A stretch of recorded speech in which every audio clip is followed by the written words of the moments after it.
आप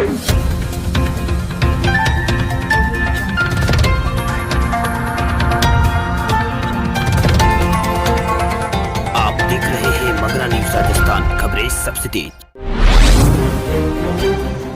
राजस्थान में 23,901 corona positive मामले अभी तक आ चुके हैं सामने। 507 लोगों की हो चुकी है मौत। प्रदेश में 5,376 है इस वक्त एक्टिव केसों की संख्या।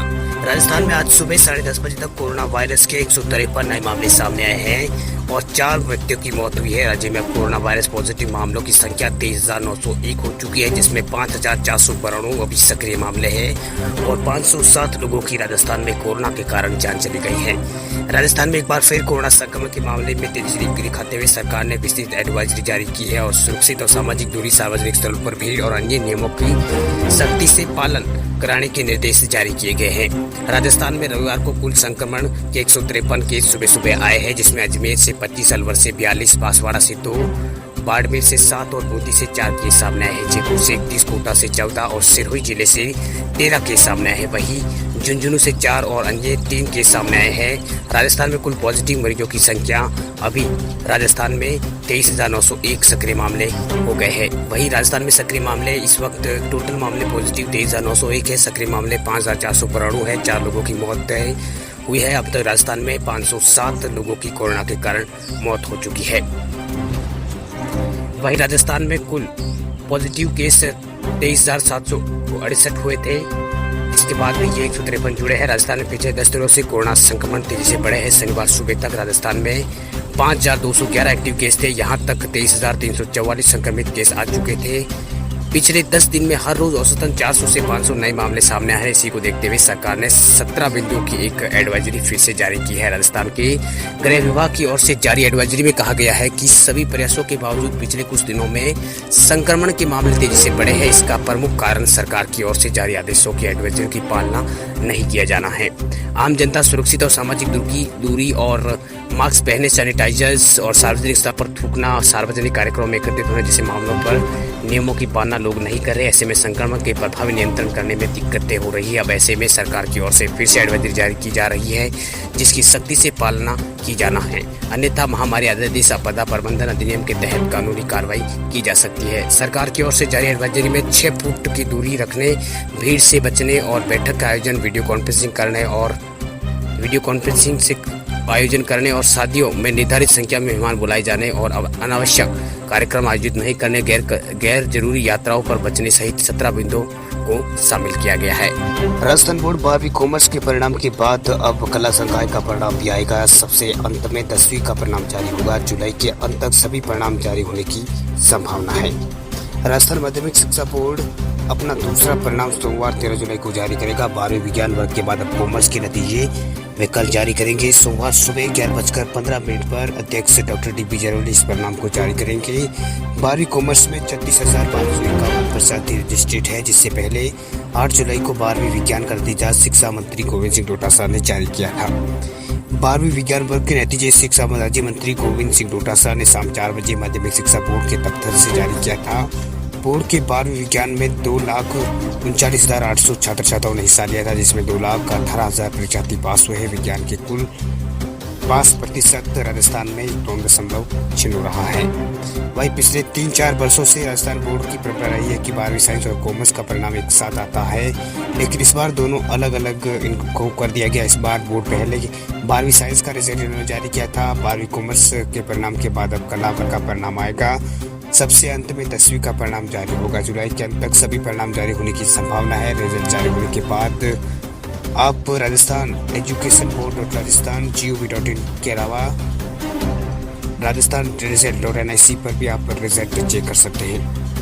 राजस्थान में बेखौफ हो रहा है कोरोना। गृह विभाग ने फिर से जारी की है एडवाइजरी। प्रदेश में बढ़ रही कोरोना संक्रमण को लेकर राज्य सरकार बहुत ही चिंतित है। पिछले दिनों से राजस्थान में कोरोना संक्रमितों की संख्या में लगातार वृद्धि हो रही है। लगातार 500 से ज्यादा केस आ रहे हैं। राज्य सरकार इसको लेकर कुछ लोगों को WHO की ओर से जारी दिशा निर्देशों का पालन नहीं करने का प्रमुख कारण मान रही है।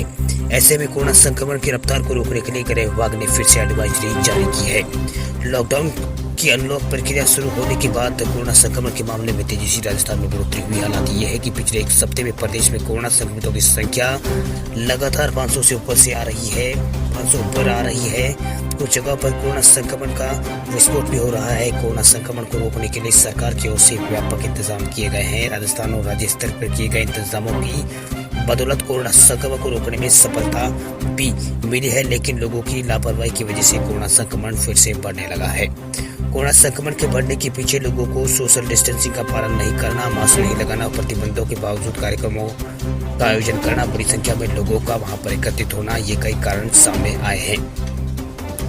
ऐसे में राजस्थान सरकार ने जो एडवाइजरी जारी की है, ऐसे में कोरोना संक्रमण की श्रृंखला को तोड़ने से फिर से एडवाइजरी सरकार को जारी करनी पड़ी है, जिसमें आपस में मिलते समय कम से कम 6 फुट की दूरी बनाए रखें। इस एडवाइजरी में यह भी कहा गया कि घर से बाहर निकलते वक्त मास्क का उपयोग आवश्यक रूप से करें, सार्वजनिक स्थानों पर न थूकें, भीड़ भाड़ वाले स्थानों पर जाने से यथासंभव बचे, घरों व कार्यस्थलों पर समय समय पर विसंक्रमित सैनिटाइज करें, आपस में मिलने के समय हाथ मिलाने, गले में लगने से बचे, वही बार बार साबुन और हैंड सैनिटाइजर से हाथ धोवे, वही स्वच्छता तथा सुरक्षा की शारीरिक दूरी बनाए रखे, वही कार्यस्थल पर बैठकों का आयोजन यथासंभव वीडियो कॉन्फ्रेंसिंग के माध्यम से ही किया जाए, किराना स्टोर, मेडिकल स्टोर और सब्जी की दुकानें, दूध, डेयरी और सार्वजनिक स्थानों पर बार बार छूने वाली चीजों से बचे, वही रेस्टोरेंट, होटल अलावा ढाबों में 2 टेबल के मध्य क्रम में 2 गज की दूरी का फैसला रखा जाए, वही ग्राहकों को यथासंभव खुली हवा में बिठाने के लिए प्रोत्साहित किया जाए, वही पूर्व नियोजित शादी और समारोह और अंतिम संस्कार इत्यादि में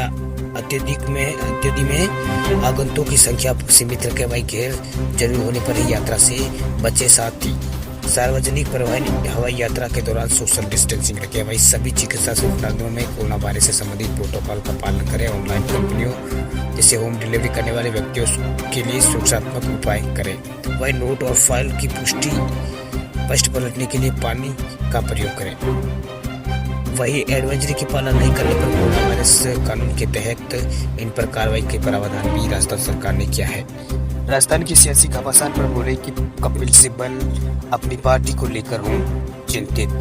राजस्थान में जारी सियासी घमासान के बीच राजस्थान के अशोक गहलोत सरकार गहरे संकट में नजर आ रही है। जिस तरह से पार्टी के दिग्गज नेता और डिप्टी सीएम सचिन पायलट अपने समर्थकों विधायकों के साथ दिल्ली का रुख किया है, उनकी कोचिस से कांग्रेस आला कमान से मुलाकात की है, उसे देखकर लग रहा है कि राजस्थान में कांग्रेस सरकार में अब सब कुछ ठीक नहीं है। मध्य प्रदेश के बाद राजस्थान में जारी सियासी घमासान पर अब पार्टी के दिग्गज नेता भी चिंतित नजर आ रहे हैं। इस बात का पता कांग्रेस के वरिष्ठ नेता कपिल सिब्बल के ट्वीट से भी लगाया जा सकता है।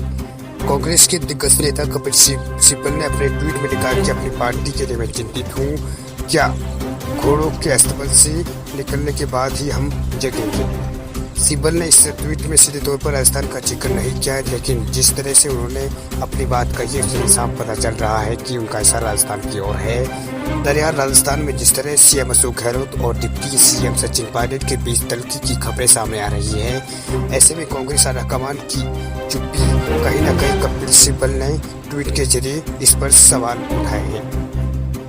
कपिल सिब्बल ने इस ट्वीट के जरिए पार्टी नेतृत्व को जल्द से जल्द कदम उठाने की ओर इशारा भी किया है। फिलहाल राजस्थान में अशोक गहलोत सरकार पर छाए संकट के बीच खबर यह है कि सचिन पायलट और नाराज विधायक दिल्ली में सोनिया गांधी से मिलने की कावियात में जुटे हैं। पायलट ने पार्टी के वरिष्ठ नेता अहमद पटेल से मुलाकात भी की है। शनिवार रात को हुई मुलाकात में पायलट ने सीएम अशोक गहलोत पर आरोप लगाया। उन्होंने कहा है कि मुख्यमंत्री उन्हें दरकिनार करने की कोशिश कर रहे हैं। इसे लेकर पार्टी ने पटेल ने उन्हें विश्वास दिलाया कि उनकी किसी तरह की कोई उसके साथ अन्याय नहीं होगी। दूसरी ओर मुख्यमंत्री अशोक गहलोत लगातार कांग्रेस आलाकमान को विश्वास दिलाने की कोशिश कर रहे हैं कि सब कुछ ठीक है, इसलिए गहलोत और कांग्रेस और निर्दलीय विधायकों के साथ उनके नेतृत्व का समर्थन पत्र गहलोत लिखवा रहे हैं। राजस्थान में बढ़ते सियासी परिदृश्य के बीच स्पेशल ऑपरेशन ग्रुप को लेकर भी एक बड़ी खबर सामने आ रही है। इसके मुताबिक जल्द ही विधायक की खरीद फरोख्त मामले में सीएम अशोक गहलोत और डिप्टी सीएम सचिन पायलट से पूछताछ करेंगे। एसओजी ने दोनों को बयान देने के लिए नोटिस जारी किया है। एलएलपी नेता हनुमान बेनीवाल का आरोप, राजस्थान में सांसदों के फॉल हो रहे हैं टेप।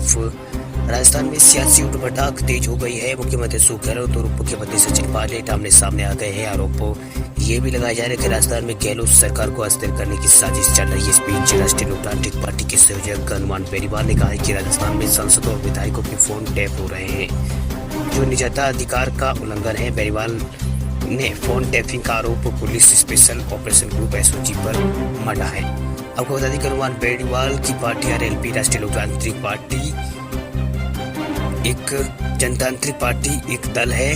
बेनीवाल ने आरोप लगाया है कि पिछले महीने जब राज्यसभा के चुनाव हुए थे, उस वक्त हनुमान बेनीवाल, मुख्यमंत्री अशोक गहलोत ने आरएलपी के 3 विधायकों को तोड़ने की कोशिश की, लेकिन अब ऐसा नहीं हो सका है। नागौर सांसद बेनीवाल ने कहा है कि राज्य सरकार पर इशारा करते हुए एसओजी और सांसदों पर फोन टैप कर रहा है, ऐसा उन्होंने आरोप लगाया है। दूसरी ओर कांग्रेस का आरोप है कि बीजेपी राजस्थान की गहलोत सरकार को गिराने की कोशिश कर रही है।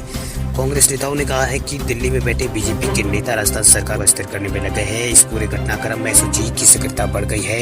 एसओजी ने प्रदेश बीजेपी के 2 नेताओं को गिरफ्तार भी किया है, जिन पर कांग्रेस नेताओं को प्रलोभन देने का आरोप है। इससे पहले मुख्यमंत्री अशोक गहलोत ने दावा किया कि उन्होंने सरकार गिराने की साजिश का पर्दाफाश किया। इस बाबत में एफआईआर भी दर्ज की गई है।